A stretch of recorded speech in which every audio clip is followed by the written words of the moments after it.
Заседание Совета Безопасности. На нем рассматривалось положение в Чечне, результаты поездки в регион Павла Грачева. Ожидается, что сегодня Грачев вновь вылетит на границу с Чечней. Между тем, депутаты Государственной Думы России пригласили Джохара Дудаева в Москву на специальные закрытые слушания по Чечне. Борис Ельцин освободил Юрия Калмыкова от обязанностей министра юстиции. Ранее Калмыков неоднократно подавал прошение об отставке со своего поста. Международное информационное агентство напоминает, что Калмыков был первым членом правительства, посетившим несколько дней назад Грозный. По сведениям Интерфакса, возможно, сегодня будут освобождены все российские военнопленные, остающиеся пока в Грозном. По данным военной разведки, число россиян в чеченском плену составляет 14 человек. Бывший руководитель контрразведки по Москве Евгений Савастьянов подтвердил, что его отставка связана с действиями его подчиненных 2 декабря около здания городской мэрии. В тот день подчиненные Савастьянова задержали несколько человек в масках, блокировавших вход в мэрию. Однако, узнав, что задержанные являются сотрудниками службы безопасности президента России, люди в масках были незамедлительно отпущены. В столице Южной Кореи президента Российской Федерации Бориса Ельцина прошло заседание Совета Безопасности, на котором был рассмотрен вопрос о ходе выполнения мероприятий по восстановлению конституционной законности, правопорядка и мира в Чеченской Республике. Были заслушаны доклады министров, возвратившихся с Северного Кавказа, сообщила пресс-служба главы государства. Президент потребовал неукоснительного соблюдения конституционных требований и законов Российской Федерации по защите прав и свобод граждан, общественного порядка, пресечению деятельности незаконных вооруженных формирований, разжигании национальной и религиозной розни. Совет Безопасности Российской Федерации обратил внимание всех средств массовой информации, всей общественности на тот факт, что не существует в природе конфликта между Чечней и Россией. Об этом говорится в заявлении Совета Безопасности, обнародованном сегодня в Совете Федерации. В нем отмечается, что в Чечне есть лишь борьба за власть, которую ведут незаконные вооруженные группировки в этой части России. Вооруженные столкновения с массовыми человеческими жертвами должны быть немедленно прекращены, а все враждующие вооруженные группировки поставлены вне закона. В документе подчеркивается необходимость принять все конституционные меры по разоружению и ликвидации незаконных вооруженных группировок. Координация действий всех правительственных структур по восстановлению конституционного порядка в Чеченской Республике возложена на Николая Егорова, который указом президента назначен сегодня заместителем председателя правительства, говорится в заявлении Совета Безопасности. Продолжается процесс передачи российских военнослужащих, находившихся в плену в Грозном. Сегодня утром на подмосковный аэродром Раменское прибыла из Чечни группа депутатов Федерального собрания во главе с Сергеем Юшенковым и Григорием Явлинским с 7 российскими военнослужащими, захваченными 26 ноября. Этим же рейсом в Москву доставлены тела 3 российских военнослужащих, погибших в Грозном. Сегодня командованию Северо-Кавказского военного округа переданы 7 военнослужащих, которые находятся в аэропорту Ростова-на-Дону и ждут отправки в Москву. В четверг, 8 декабря, ожидается передача еще нескольких российских военнослужащих. Их число уточняется командованию СКВО. Как сообщил представитель Временного информационного центра при правительстве из Моздока, процедура передачи будет происходить в Грозном. Между тем, по сообщению ТАР-ТАСС, обстановка в Чечне пока еще не разрядилась, но уже появляются признаки небольшого успокоения. Меньше стало воинственных выступлений на проходящем в центре Грозного митинге. Прибавилось людей на улицах. Тем временем вооруженные формирования Джохара Дудаева ведут активную подготовку к обороне. Подразделения Дудаева переведены на казарменное положение. Из населенных пунктов вызываются военнообязанные, а из числа наиболее преданных Дудаеву лиц создан полк смертников, который дислоцируется вблизи президентского дворца. Формируется также женский батальон. Вечером ТАР-ТАСС сообщил, что над Грозным сегодня вновь летали сначала 1, а затем 2 российские боевые самолеты, предположительно штурмовики Су-25, но ударов по городу они не наносили.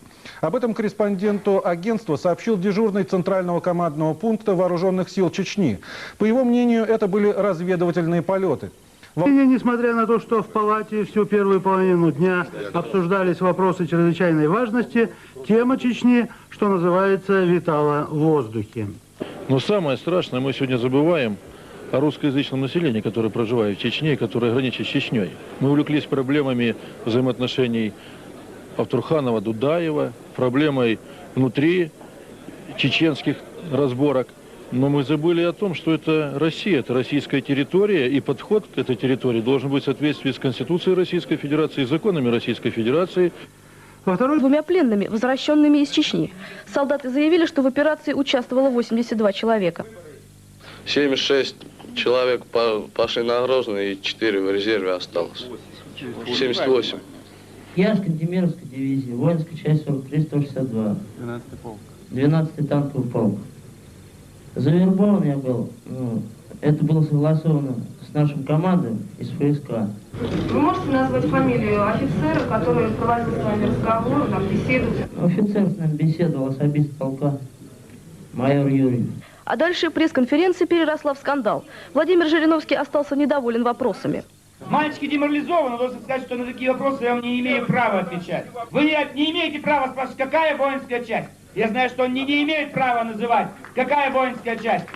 Не имеет права говорить, кто с ней беседовал. Если им дали приказ, они обязаны были приказ выполнить. А этих парней уничтожить теперь. И вы убийца, вы журналистка, убийца этих солдат. Неужели вы не понимаете, что они приговорены к смертной казни еще в Грозном? Конфликта между Чечней и Россией не существует. К такому выводу пришел сегодня Совет Безопасности на 10-й день после ультимативного обращения Ельцина к участникам столкновений в Чечне. События в Грозном были названы борьбой за власть, которую ведут незаконные вооруженные группировки в этой части Российской Федерации. Заслушав доклады министров, вернувшихся с Северного Кавказа, президент Ельцин потребовал неукоснительного соблюдения конституционных норм и законов России. Заседание проходило за закрытыми дверями, поэтому осталось непонятным, кому обращены требования. Вместе с тем, обращаясь к Совету Безопасности, глава государства призвал к следованию законам в защите прав и свобод граждан, поддержанию общественного порядка, пресечению деятельности незаконных формирований и разжиганию национальной розни. Такая формулировка почти дословно совпадает с текстом закона о чрезвычайном положении и вполне достаточно для ввода войск в Чечню. Совет Безопасности считает, что все враждующие группировки должны быть в ближайшее время разоружены и ликвидированы. Руководить этим процессом назначен Николай Егоров, министр по делам национальностей, назначенный сегодня указом президента вице-премьером. О том, подлежат ли ликвидации отряды армии Джохара Дудаева, официальные источники информации не сообщают. Подробности заседания по решению Совета Безопасности доложены спикером Верхней Палаты парламента Владимиром Шумейко Совету Федерации. Именно этот законодательный орган подтверждает указ о введении чрезвычайного положения в случае подписания его президентом. Александр Герасимов и Александр Кузнецов, НТВ. Сейчас на российской военной базе в Моздоке ожидает приезда министра обороны Павла Грачева. Во всяком случае, специально оборудованный для министра железнодорожный состав по-прежнему стоит на месте. Как нам удалось узнать, Грачев, скорее всего, прилетит сюда завтра, и вместе с ним приедет директор ФСК Сергей Степашин. По мнению находящихся здесь военных, необходимо как можно скорее определиться с тем, каким образом действовать дальше. Тем более, что по сведениям ФСК, сторонники Джохара Дудаева продолжают активно готовиться к боевым столкновениям с российскими войсками. Так из Грозного неожиданно исчезла группа наемников, которые, по данным контрразведчиков, располагает российским военным обмундированием. Представители ФСК не исключают возможных провокаций со стороны переодетых наемников. Александр Хабаров, Сергей Ребров, НТВ, Северная Осетия. Возможно, предстоит новая встреча Грачева и Дудаева. Уже накопленный опыт переговоров на территории Ингушетии выглядит весьма необычно. Обратите внимание на эти кадры. Дудаевский боец и российский спецназовец стоят рядом. Переговоры решили проводить в здании, оцепленном двумя кольцами военных. Внутренне составили бойцы Альфы, внешне образовали прибывшие из Чечни люди Дудаева. Российские войска в зоне своей концентрации тоже поддерживают режим строжайшей безопасности. И, как сообщили сегодня журналисты, на дороге в качестве подозрительного десантники задержали на днях даже директора ФСК Степашина. Сейчас, как сообщил Временный информационный центр при правительстве, российские военные на Северном Кавказе готовятся принять последних пленных из Грозного. Пока не ясно, сколько еще человек осталось в Чечне. Между тем, все новые группы пленных вывозятся оттуда. 7 российских военных, попавших в плен во время штурма Грозного 26 ноября, прилетели сегодня в Москву. Это капитаны Александр Шихалев и Андрей Русаков, старший лейтенант Александр Марсов, лейтенант Андрей Морсин, рядовые Сергей Прокопов, Эдуард Ломакин и Геннадий Андросов. Большинство из них танкисты. Для их освобождения группа депутатов Госдумы, которую возглавляли Григорий Явлинский и Сергей Юшенков, ездила в Грозный. Переговоры были непростыми. Чеченское руководство выдвигало все новые и новые условия выдачи пленных, пока, наконец, президент Дудаев не подписал указ о помиловании российских военнослужащих. Однако самих пленных надо было еще уговаривать уехать из Грозного. Здесь они находились под охраной президентской гвардии, которая защищала их от людей, желающих отомстить за близких погибших во время штурма города. В России же освобожденные боятся преследований со стороны ФСК и Министерства обороны. Деятельность группы Юшенкова и Явлинского и вчерашняя сенсационная встреча Дудаева с Грачевым создают условия для мирного решения проблемы. Но Джохар Дудаев ждет, что к нему напрямую обратится президент России. А пока Грозный готовится к обороне. По-прежнему каждый день на центральной площади собираются люди, которые демонстрируют свою решимость защищаться. Российские пленные отремонтировали захваченные во время штурма города танки, и теперь они маневрируют под стенами президентского дворца. В Грозный приехали 200 бойцов УНАУНСО, националистической организации Западной Украины. А 5 декабря вертолетами чеченской оппозиции был сбит десантный самолет, перевозивший принадлежавшие УНАУНСО грузы. Из чеченских добровольцев набран полк смертников. Формируется женский батальон. Подходы к Грозному минируются. Сергей Дедов, Вячеслав Воронов, телекомпания НТВ. Сегодня фракция ЛДПР в Государственной Думе показывала журналистам двух военнопленных, привезенных вчера делегацией фракции из Чечни. По этому поводу лидер ЛДПР вчера уже давал прессе интервью, а сегодня устроил в Госдуме часовую пресс-конференцию. В основном говорил на ней Жириновский. Он попытался выразить свою позицию по ситуации в Чечне. И хотя его отношение, например, к ФСК менялось за время выступления несколько раз, можно было понять, что во всем Жириновский обвиняет западные спецслужбы. Здесь борются две, так сказать, службы.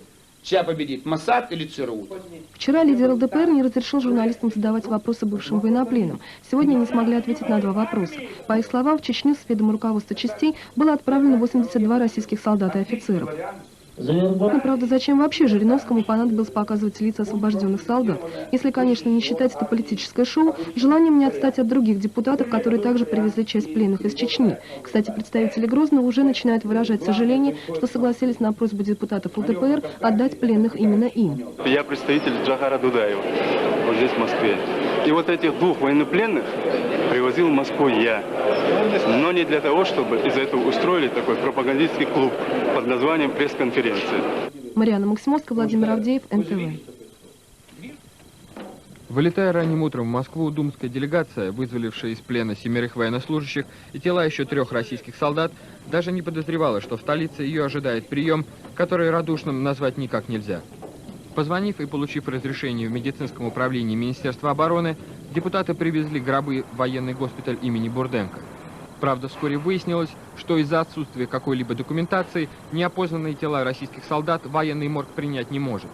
Документов и быть не могло, ведь их забрали сотрудники ФСК, прежде чем отправить этих ребят штурмовать Грозный. Обращаясь в военные ведомства, депутаты получали отказ или в лучшем случае очередной телефонный номер, по которым им обещали непременно помочь.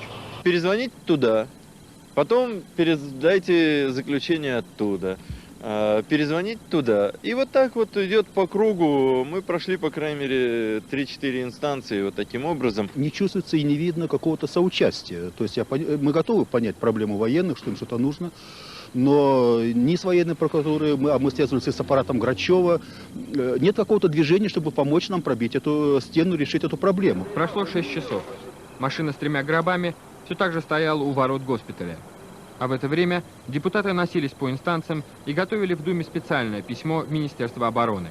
По имеющейся у нас информации, после многочасовой волокиты уже под вечер гробы с телами российских военнослужащих все-таки выгрузили из машины и перенесли в здание морга военного госпиталя. На протяжении всего дня разные военные ведомства не хотели заниматься этой проблемой и перекладывали ее со своих плеч на чужие. Депутаты многократно обращались в военные инстанции, однако до конца выяснить, кому же придется заниматься опознанием трупов, так и не удалось. Парламентарий надеется, что решающее последнее слово в этой позорной истории будет за военной прокуратурой. Андрей Черкасов, телекомпания НТВ, из военного госпиталя имени Бурденко. Конфликта. Ситуация в Чечне в целом оставалась сегодня спокойной. На центральной площади Грозного возобновился митинг в поддержку независимости. где было объявлено, что в Грозный съезжаются ополченцы из отдаленных районов Чечни, а также России. По сообщению агентства «Рейтер», российский военный самолет вновь дважды появился в небе над Грозным. Интерфакс отмечает, что вдоль трассы Грозный-Назрань стоят грузовики с бетонными плитами, которые могут блокировать движение по дороге. С сегодняшнего дня в Грозном по приказу военного коменданта Чечни запрещена продажа алкоголя. По законам ислама, если мусульманин погибает пьяным, его душа попадает в ад. Группа депутатов Федерального собрания во главе с Сергеем Яшенковым и Григорием Явлинским доставили утром в Москву еще 7 российских военнопленных и тела 3 погибших. Те же, кто еще удерживается в плену, могут быть освобождены к четвергу. Матери этих солдат и офицеров, пикетировавшие сегодня здание Госдумы в Москве, требовали, чтобы они были переданы в руки депутатов, а не военных. Джохар Дудаев по-прежнему готов обсуждать политический вопрос о будущем Чечни при личной встрече с Борисом Ельциным. Депутаты же Госдумы приняли решение пригласить Дудаева на завтрашнее закрытое заседание.